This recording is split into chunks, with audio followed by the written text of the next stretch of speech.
get by. It resides between my eyes. Walk through the fire, came out better on the other side. See, life's like a beach if you find the sand. And right now, I feel like 100 grand. You are listening to Inspired Insider with your host, Dr. Jeremy Wise. Dr. Jeremy Weiss here, founder of InspiredInsider.com, where I talk with inspirational entrepreneurs and leaders. Today is no different. I have Ben Dankiw of NAV43.com. Ben, before I formally introduce you, I always like to point out other episodes of the podcast people should check out. And since this is part of the Top Agency series, I did one with Adi Clevitt. And Ben, she's got an interesting niche. She is a done-for-you easy button for someone to create SOPs. So she goes into a company and helps them create their SOPs. It could be for client onboarding, could be for staff onboarding, could be for just to smooth out any process in the business. So that was an interesting one. We geeked out on our favorite productivity tools and the non-sexy stuff that makes businesses run properly, right? That was a really good one. Also, Kevin Hergen was an interesting one. He's had an agency since 1995. So he talked about just the evolution of the agency space, his company, the ups and downs. And as you know, there's just been changes in the past year, let alone the past, decades, right? So he's navigated those. So that was an interesting one as well. So check that out. And this episode's brought to you by Rise 25. Rise 25, we help businesses give to and connect to their dream relationships.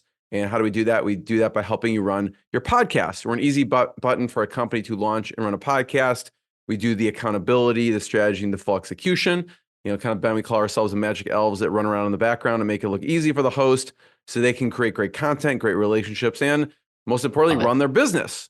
For me, the number one thing in my life is relationships, and I'm always looking at ways to give to my best relationships. And I found no better way over the past decade to profile the people and companies I most admire and share with the world what they're working on. So if you thought about podcasting, you should. If you have questions, go to rise25.com. I have lots of episodes actually on Inspired Insider that is free content. You can actually check them out. So I'm excited to introduce Ben Dankiw. He's founder of NAV43.com. He built his agency with hands-on experience growing brands. And over the past 12 years, he's worked with over hundreds actually of brands. He's worked with clients like Canadian Tire, Porsche, Ceridian, TouchBistro, and many, many more. And all of it is that's helped him strengthen his approach to full funnel digital marketing. And Ben, thanks for joining me.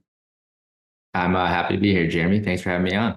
Just tell us a little bit more about NAV43 and what you do. And if you're listening to the audio, there's a video and you'll see us poking around Ben's site. Yeah, absolutely. So, I founded NAV43 in 2016 with a few partners. I have been the CEO for many years. Over the past year, I've actually been kind of transitioning a role, being more in a customer success kind of hands-on role. But as the founder, I started this company from a vision of what we'd previously been doing over the past few years, where I'd learned many skills, just actually from the paid media side, from the SEO execution side, working across many agencies in the past. We are a niche agency that focuses specifically on performance marketing through paid media, Google Ads, Meta Ads, that kind of stuff, full funnel advertising programs, and SEO, the organic side of things. So growing brands through search rankings across multiple search engines, namely, and the main priority being Google, of course, being one that I'm very familiar with. So we've built brands on kind of both these demand gen performance side, as well as that kind of like brand building search ranking side. So I have experience across both. I started my career on the paid media side and kind of gained a love for the SEO side. I would say that kind of started fostering in 2015 on the SEO side of things, where I started getting into it. So, hearing about some of the previous agencies that you had on here, especially the OGs who've been here since the 90s, like seeing that like evolution of the landscape, I know how much I've seen change since when I first started digital marketing in 2011 versus when I started, taking an adventure into SEO in 2015, 16 to today, where things are changing. So I'm a little bit humble in the fact that I'm still learning as we go, but happy to have the agency that I've built around us. What caused you, Ben, to start your own agency? Because you have a long storied career with other agencies and a lot of experience there. Yeah, I mean, that all comes back to, I think it was about 2012. I kind of forced my way into the agency space. I was living out in Waterloo and I just learned how to use Google Ads. And I paid for myself to come to this seminar where I was learning all about how to, expand my lead generation experience at the time. What And was the seminar? Do you remember? it was actually one run by DAC Group, which was the agency that hired me from that seminar. They basically offered me an interview and hired me the next week. And the seminar was just on how to do localized lead generation. And at the time, I was working for a scientific company where I was trying to learn different skill sets, like how do you do local marketing versus international marketing, because I was doing both. At that agency, I did really well in the first year. I'm a big fan of career evolution, going through periods of like depth versus breadth. And this was a period in my life where I was really focused on depth, learning my skill set. I worked there for 2 years and I really learned. At the time, I thought I learned way more, but I learned one skill, which was how to be a specialist in these platforms. And when I was at that agency, I was told my path to become, an account director, eventually lead the agency in a 5, 10, 15-year plan. And I was like, well, I know businesses that could use my services today. And I started my first agency / freelancing, and it kind of took off from there. How did you, when you first started, decide on pricing? That's a great question. When I first started, we focused on small businesses when I first started because, while I had experience with large enterprises from my agency, like the agency I was working at the time, my network and where I could find business was in restaurants, real estate, single service shops. And I basically built a model kind of thinking, okay, what are these companies? I kind of surveyed some companies. What are they willing to pay? And it kind of came into that, like between $500 and $1,500 a month was a sweet spot for marketing. So I built my price range around like where I knew they could afford and where I could kind of fit in as a specialist and prove my value. Knowing that at the time that if I got 10 of these, there's 10 clients, $10,000 a month. That's much more at the time that I was making and this is 2013. So much more than I was making in any agency. Talk about niche for a second.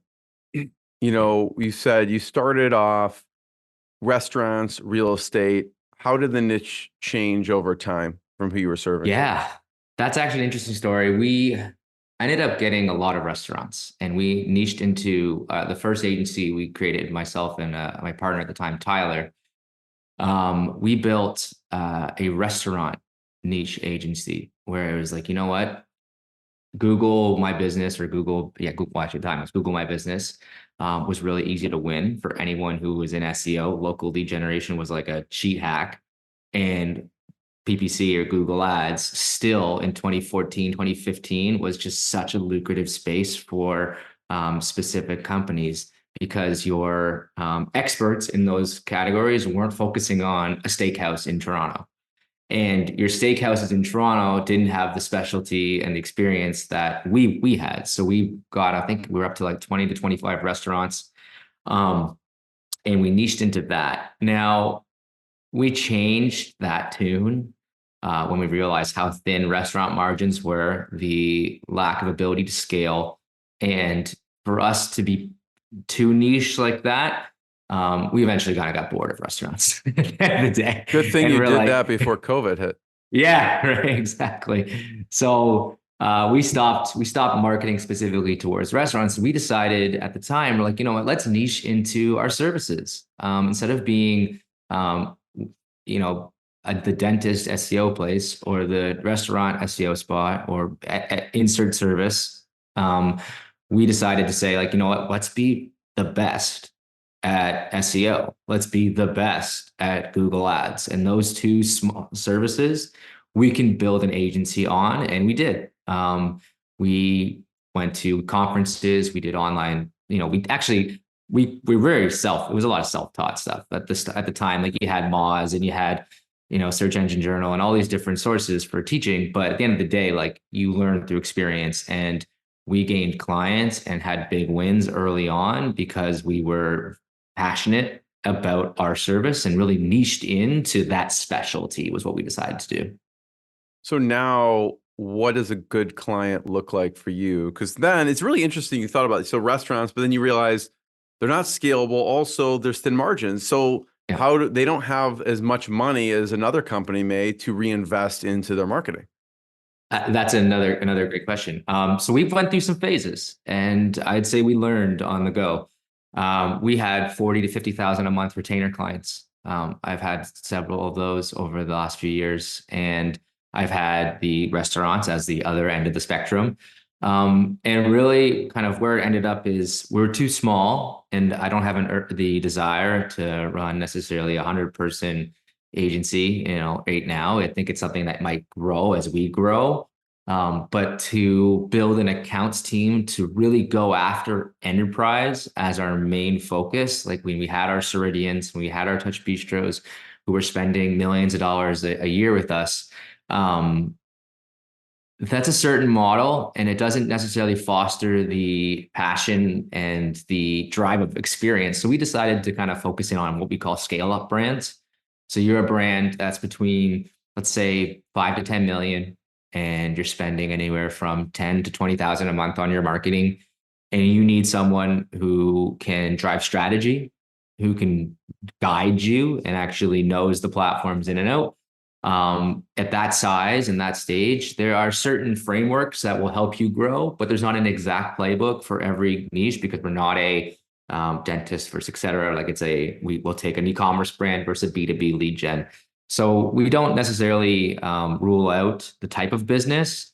We have e-commerce clients and we have lead gen clients, but they typically have to have digitally savvy and the desire to win online, because nowadays with how complicated both Google from an SEO perspective is and the rising costs of ad platforms, we don't have the same leeway we had to just like spend money and figure it out when in the early days. Now you have to come at this pretty strategically, and it's not like your ad team is going to have all the answers. What is your positioning? Do you have a product fit?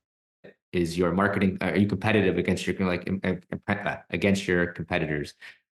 Where do you kind of position? So we look for brands that are looking to take it to the next level and have the initial product fit.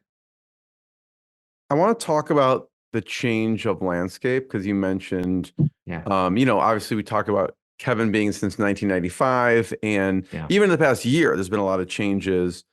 Talk about some of the changes that you are seeing and you're innovating and evolving because of those changes. Absolutely. I mean, I would say there's two different ones I would really zone in on as big changes over the last year. I'll start with paid media and Google ads and meta ads. Anyone who's running an ad campaign would know about the changes in the importance of first-party data. People have probably talked about cookieless futures, and you've seen first party like GDPR, different, California has their own data concerns. They just launched a few new other ones. Every state is launching their own data management system. And then just the changes inside the platforms from, lawsuits Google's having and whatnot, right? There's a lot of changes in data and the importance of it. And nowadays, over the last few years, Google has experimented, and I've gone into this in some of my own content, but experimented through something called Performance Max, which is all about machine learning and automation on your ad programs. Facebook has their own type of product like this. So these ad platforms are leaning into automation. They're leaning into machine learning, and they're leaning into removing your controls as advertisers. So the only real areas that you have is understanding how to target and strategize and build a plan of who to go after and the data that you have.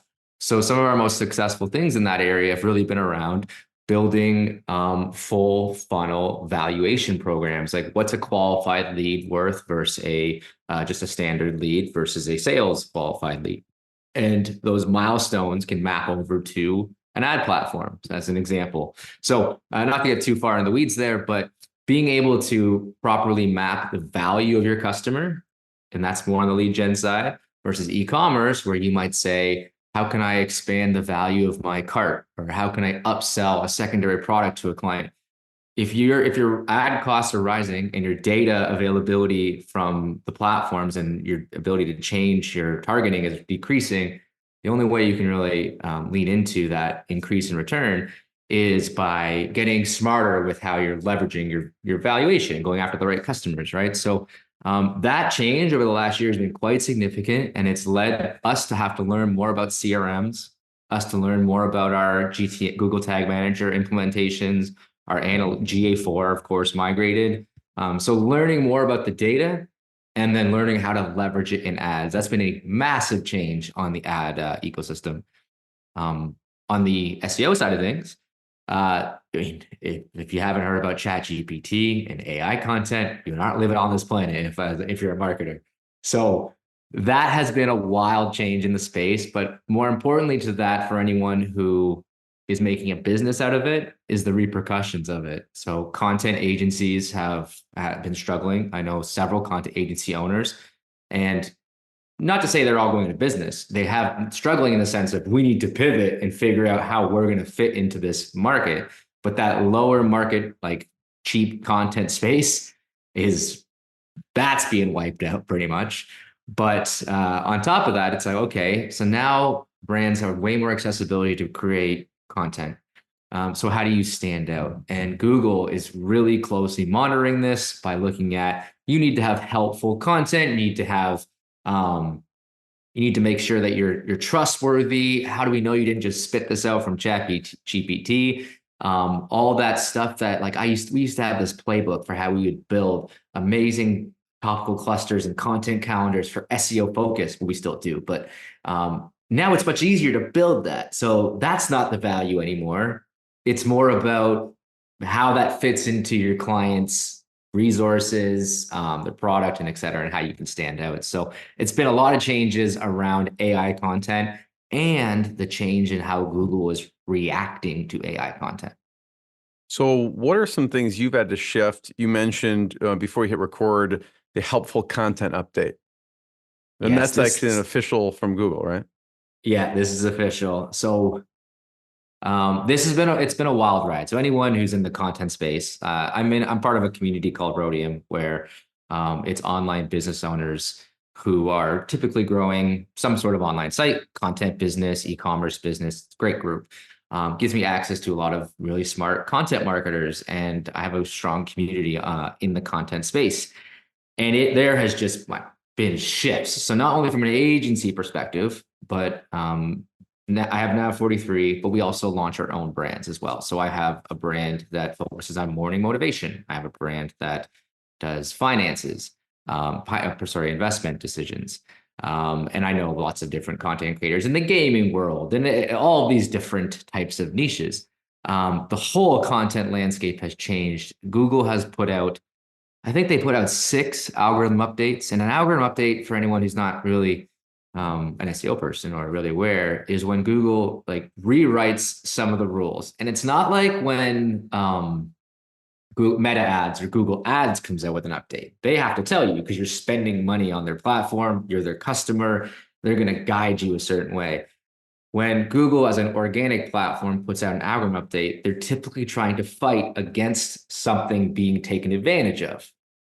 Now that leads a lot of gray in the area of what's right, what's wrong, and what really is the best result. So to kind of make a longer story a little bit shorter, over the past year and a half, ever since September 2022, when they launched their first helpful content update, there's been major shifts every quarter in Google. And where the Google results page is now, where there's billions of searches every single day, there's a lot of bad content being ranked. There's a lot of, I don't know if anyone's seen how much Reddit has blown up in the past few months. And there's a lot of opportunity for what used to be called black hat, like spam SEO, where you could just create poor content on Reddit or Medium or whatnot and blast a bunch of links on it and get that content to the first page of Google. So they're experimenting because they're trying to fight this wave of AI, and they made some really radical changes. And my opinion and the opinion of many other industry experts is that they're going to shift back this year. So anyone who's in the content space, we're watching some of these results seesaw a little bit and trying to keep our clients' interests in mind, not hit the panic button on some of them. I haven't had any clients like get penalized or crushed. But at the same time, they're like, where is this going to land? Especially with the changes in, I guess, not to go too far into it, but search generative experience is like Google's version of AI content on their Google search results. So they're also experimenting with this, which is a whole new thing. So all these innovations, all these changes are ways that Google is like, we're trying to make good content stand out, and to be determined if they succeed in that. Ben, thanks for sharing that. And in general, I have these conversations that you do too, with clients or potential clients. And everything Ben just said, it's like, that's one of the reasons you hire an agency. Yeah. They actually keep track of this stuff and actually stay on top of this stuff. And because there's this constant conversation of, well, should I just do this in-house or should I hire an agency to do this? And whatever Ben just said, if it doesn't convince you, you should probably hire someone who's an expert at this stuff. I don't know what will. Talk about morning motivation for a second and that brand and what are you doing with it? Oh yeah, that's an interesting one. So we built, it's called Own Mornings. It's still a pretty small brand at this point. I'm kind of wondering where to go with it. How much time I want to invest in building this, because investing in content niches right now is a little bit of a tricky one. So I launched the brand prior to ChatGPT. But the whole concept of this is sharing stories, and that everyone, there's lots of advice on the internet. You can follow Andrew Huberman to find out his morning routine, and you can hear you can go on YouTube and you can find out all these different types of perfect your morning. But this is really built on the idea of like, you can own your own morning and whatever works for you and your flexibility. And here are some tools that you can use to help build the morning that works for you. So it's a resource hub. And it's going to evolve. And my kind of vision for this brand as we grow is going to be actually getting stories from certain kinds of individuals. So for example, if you're a doctor and you're living as a resident, or an aspiring doctor, I should say, and you're living as a resident in healthcare, your morning routine is not going to be the same as a digital marketer working 9 to 5. It's just not. And to say that you can have the perfect morning might be tricky. But if you hear how other physicians who've been in the space were, spending their mornings, I really believe in the power of community. I think that's something that's going to stand above. I mean, not just with social media, but building brands and building community, I think is where we have to move forward to as marketers. So my vision for Own Mornings is building a resource and tools hub, and then growing it through a community of like-minded people who want to also share their stories, build people up in their mornings. So there's a community aspect to it. I like it. It's a niche version of Own Your Morning. So, because someone who's single, it's like a joke, because like my business partner, has, 4 kids, right under 12. So someone who's single, waking up on the beach and doing like a 3-hour morning routine, it's going to be different from him when they're trying to pack lunches, get kids off to school. So maybe there's like 100%. A niche Own Your Morning if you have 7 kids and you have 2 businesses and you have to wake up, as opposed to you're single, you're a digital nomad, and you can, meditate for 3 hours on the beach if you want, right? Maybe it's just find time to eat a protein bar. Exactly. Just hang on.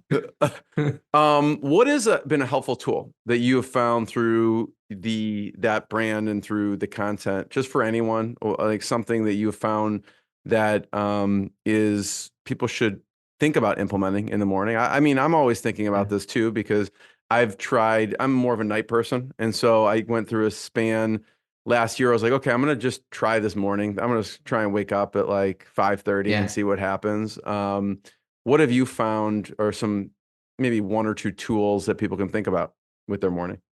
It's a little bit of a mental tool, and I'm just kind of thinking off the top of my head right now, but acceptance and being open to change. Don't feel like, this is more advice and I'll have some tools, but no one's morning, unless you are a billionaire entrepreneur who has already set his life. Like, don't think you're going to compare with Jeff Bezos's morning routine. So go into it with realistic, being like the realistic aspect that it might change. Your mornings are not going to be the same throughout the entire year. Different parts of your career, different parts of your life, things are going to change. But the way I kind of like to approach it is just being mindful. Like if you're continuously being mindful of your morning and understanding what's working, what's not working, and trying to, it's not always actually trying to improve it, because sometimes people think that anytime it's performance, it's like this. And it's often like this, and then it comes back here, and then you're like, wow, I slept into this time where I went out 4 times this week because I had I'm at a conference and I did this, and my morning routine is shot. And it's just like fitness. It's like any of these different areas where you're gonna have those peaks and valleys. And I just find it's important to be realistic, not be overly critical on yourself, and try to find just that balance of where you can get back to it. And anyone who consistently does this over a longer period of time will always just improve naturally. So I tell people not to be overly critical and be mindful of what's working for them. And in terms of tool, there's lots. I love, I'm a big fan of, an app called Calm, and no affiliation here. So I love like meditation, mindfulness moments, but also a fan of simple journals. And you don't need to have the performance productivity 3.0 journal that has everything built in for here's your first 3 priority items for the day. Those are great, and those work wonderful for some people. But simply writing down some of your thoughts and tracking your sleep and like taking steps to be to help you be mindful in a written format. And if you'd like to journal on an app, journal on an app. But that's either like do it online or do it in a journal book. I just think that simple tool helps a lot of people. What do you have a regular time that you wake up? So I fluctuate up here in Canada. It's dark a lot. So in the wintertime, I'm usually up at 7 a.m. I went through a surgery recently, and I'm at a point where for my shoulder, where I had to, it's a pretty invasive surgery to change it was not to get detailed, but dislocated a lot. Wow. Yeah. Anyways, people who have that happen, it just becomes a chronic dislocation. My brother had that too. So yeah. Exactly. So this has been, you can like reach for something. I mean, some people like reach for something and like dislocates. It's just terribly painful, and then the ligaments loosen, etc. Yeah. So I got that fixed. So for example, right now, my body is in a state of healing. I don't judge myself if I sleep until 7:30, because sleep is good for health. You should judge yourself, but no, I'm just kidding.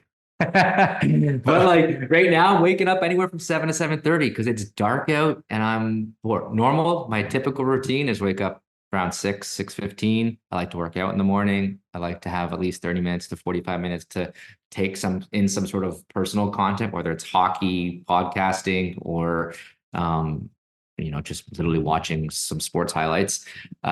But either way, I usually have that kind of period of time for myself to enjoy something. And then I like to get my day started. But right now, like I said, it's about those valleys, and I'm in a state of heal. So I'm like, don't be overly critical and change it up. What's the website so people could check it out?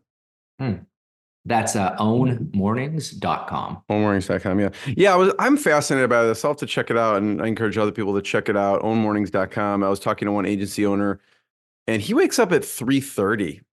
He goes to bed early, but we talk about mornings. It was fascinating just to hear how his routine is, right? He's like, 3:30.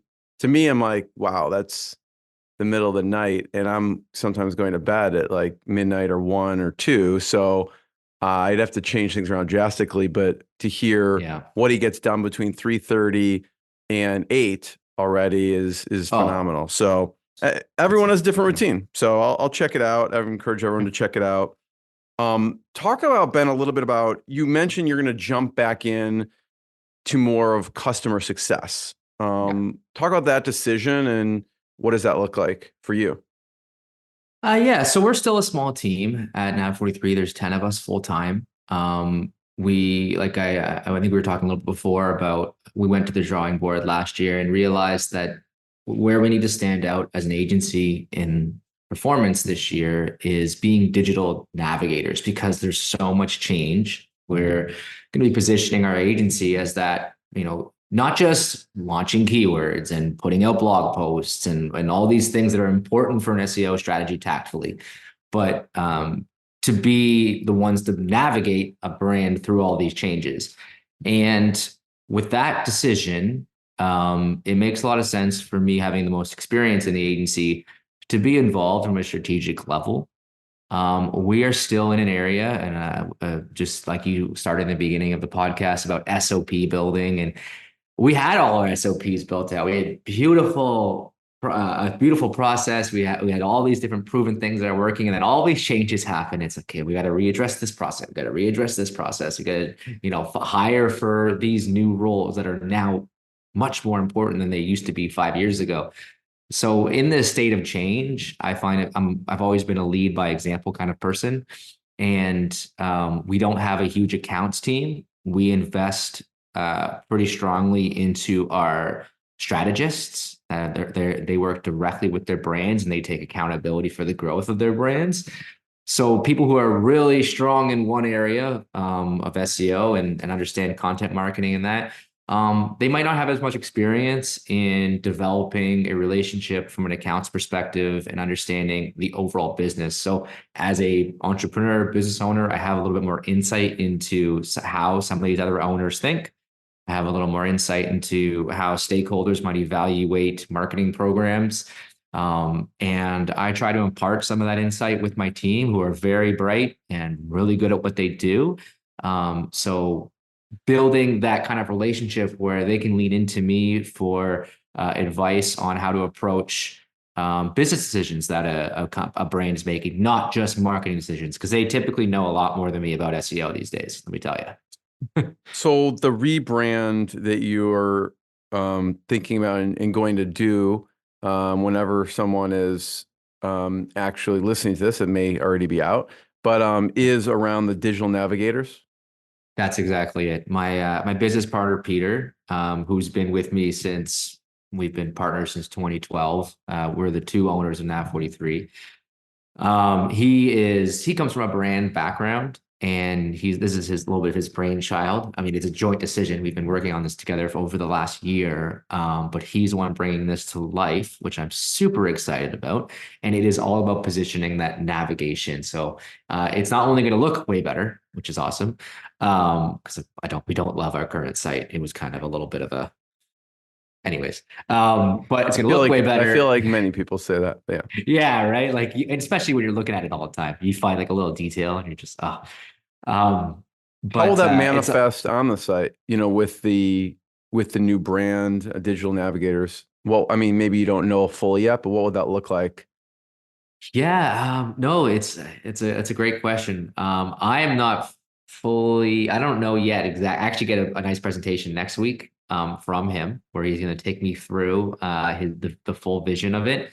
But the way we've kind of positioned it is actually very navigational. Like, you're at the helm, and there's going to be kind of travel, but I think more aquatic ships related. So the visuals would be kind of like steering and exploring adventurous new areas.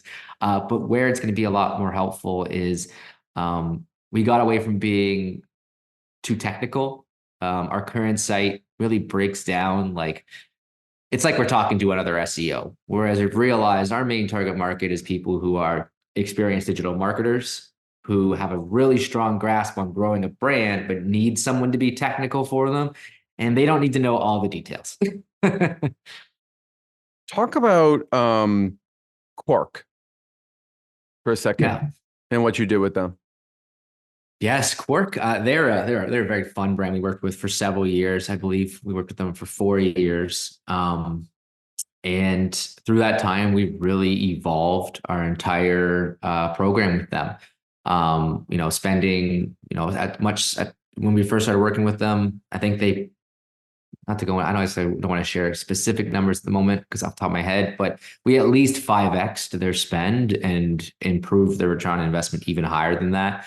They are a brand that focuses on polar expeditions. So they have these giant trips where they be bringing people to the Arctic, to the Antarctic, to Greenland, and these are $20,000 to $30,000 trips that people are investing in per person. And you can imagine having a travel ban through COVID. So we were with them before COVID happened. We had to pivot, and honestly, they kind of thrived at the end of the day. Of course, COVID year was a little bit of a write-off. That was just, I mean, some people might have wanted to escape to the Arctic, but it wasn't necessarily Like COVID can't survive there. Let's go there. Yeah, there we go. Right. So, but not to go into the whole COVID thing, but at the end of the day, a travel brand through COVID was a wild time. And the fact that we brought their traffic up by over 100% on organic, we merged a lot of their properties together, which was a huge project. And we helped expand their ad program to actually, it is an e-commerce program. You can technically go on there right now and spend $30,000 on a trip to Greenland. But for the most part, you're going to research, you're going to ask for a guide, you're going to want to get on a call, you're going to determine if the trip is right for you. And it might take you 6 months to actually decide, or a year or 2 years to decide to pull the trigger on such a cool journey. So with that being said, we built an ad program for them where we really built up their entire Salesforce milestoning, integrated Salesforce with their ad platforms. And our results were phenomenal. We scaled their spend, we scaled their return 5x, and they were very happy with what we're doing for several years. And it was a big success. A little bit more to play with in a restaurant, I imagine. That's got thin Yes. Margins. Yeah, exactly. We got to build really cool content on polar bears and photography and build all these audience funnels. It was actually a very fun brand to work with. If you're looking at the video version, you can see we're on the Quirk Expeditions website here, and you can see some really cool footage from this video. It's pretty remarkable. I haven't gone to the Arctic yet. I was going to say, have you gone on one of these trips yet? My partner and I talked about it. We're like, we have a lot of travel goals. I'm a big traveler, and this is probably one I'll do in the next 10 years, not next few years. There was another one, Ben, Transformer Table. What kind of work did you do with them? This has been, they're a client of ours still, and I'm actually flying to Montreal to see them next week. Excited to see Alex and the crew if they listen to this. They're a great brand. They are an ambitious brand. We've been working with them for about 2 years now. What's really exciting about them is they found a very niche product. They were on Dragon's Den. This is them right there. Yeah. And they are marketers at heart. Their founders are they've been around for several years. This brand has been growing. I think they started in 2013 or 14. But you could tell they're good, because this is not a typical, furniture site, right? Exactly. They sell tables. They are exciting. They build content. They have a whole YouTube studio in their office in Montreal. It's all awesome. They are such a fun brand to work with. So they had this upward trajectory where they were scaling as a brand, but what they could never crack was the SEO side of things. And as a brand who moves quickly and who does massive site-wide changes to their site, that is not a recipe for SEO success. Stability, strategic, keyword targeting, brand building through links, through PR, all these different things. So we had to do a major infrastructure change to their entire website to get them technically up to date. We had to shift how they focused and how they treated their site, because they expanded to 15 new countries. And when we did that, they had to basically target individual geos with SEO, right? So how Google works from an international SEO perspective is like google.ca is a different algorithm than google.com. So if you launch in 2 countries, you're actually trying to solve 2 different problems, and you're serving 2 different audiences. And Google knows that. So you have to have a plan for how you're going to internationalize. So we help them internationalize. We help them migrate some of their brands. Their traffic has gone up exponentially. It's at least doubled, and as well as their revenue. I think they 3x'd in revenue last year, which was really significant for them. And they have even grander goals this year, which I'll be talking with them next week. So yeah, just some exciting things. Their product, that was something that was really cool. Is their product is essentially an expandable table as well as other furniture, but their flagship product is the expandable table. They do like modular couches and seating and benches and all that kind of stuff, but the table is where they started. And we've actually ranked them in the States for expandable dining table, first overall. And we've beat brands like Wayfair, IKEA, Costco, major brands. And we did that through leaning into very niche, very helpful, creative content, as well as an authority strategy that built trust into their product pages. So, there was always this worry of like, will we ever get past 5th position when you're up against IKEA, Wayfair, all these big brands? Very tough, yeah. It's very tough, and it took us a year, but the traffic on those keywords are huge. And what they specialize in as a brand and what they're really good at is conversion rates and retargeting. So with our ability to drive that positional ranking and that strategy, their paid media program and their SEO program have really flourished together. Well, you can see on the site here, it's really cool. For me, it visually locks me in, because you can see obviously the Super Bowl is coming up when we're talking right now, and you can see they have some. Enter your email for a chance to win 2 tickets for the big game and 1 transformer table. So, they're going all in on their marketing here. Exactly. So if you're listening to this, maybe the next Super Bowl will be in, because right now it's going to be in like a week or so. But really interesting. Ben, first of all, thanks for sharing your journey and lessons. I have one last question for you, but I just do want to encourage people to check out your website, nav43.com, to learn more. My last question is just on resources, some of your favorites. It could be books. It could be mentors of yours that you've learned from. Who are some of your favorite resources? Good question. I mentioned earlier, I really believe in the power of community. And I think some of my strongest ways that I've grown over the past few years has been through my LinkedIn network and some of the Slack groups I'm a part of. Leading up to that, I joined lots of mastermind groups, but you really you get out what you put in. And it's a little bit of a cop-out, but I would say some of the strongest things you could do is find like-minded marketers in your space who are doing what you're doing and grow those relationships, understanding that you're not going to be the best at everything. Like I have people who are amazing at email marketing and I give them tips about SEO and they tell me how when they're building new lead funnels out, because that's their specialty. And similarly for technical SEO, someone who's a lot more than myself and understands how all these technical evolutions are happening either within NAV43 or within my community. So I definitely think it's a great idea to find a mentor.